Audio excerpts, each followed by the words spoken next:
Mon premier job, c'était à l'île Maurice en 1979, où j'ai travaillé avec John Kenneth Nelson, avec le groupe Latanier, Crapaud Crié, Bam Katayen, et où j'ai rencontré Gilbert Pugnat, Ziskakan, en 81, qui après avoir écouté mes premières cassettes, on sortait en cassette à l'époque, m'a dit « Philippe, tu dois venir à l'île de la Réunion, parce qu'on veut enregistrer un premier album avec Ziskakan. »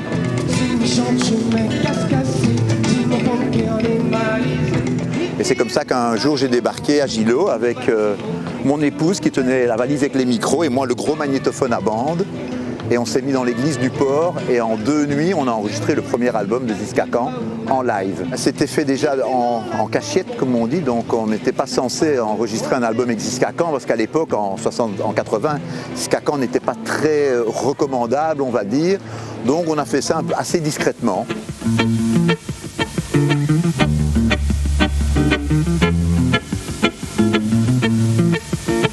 J'ai quand même enregistré presque 50 albums dans l'océan Indien. Donc pour les sauvegarder, je me suis dit je vais me créer un petit site internet tout simple. Et là maintenant on se rend compte en 2022 qu'on a 1200 artistes, 18 000 titres, dont 10 000 titres inédits ou disparus.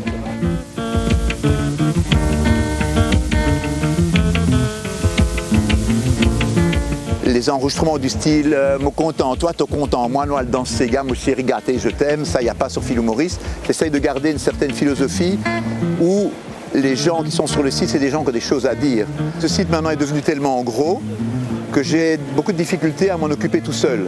Donc je me dis maintenant il est vraiment temps qu'il y ait une transmission vers l'océan Indien. Et quitte à une trace là au passage, c'est valable pour les artistes qui sont sur le site, qui eux vont laisser une trace musicale de leur passage.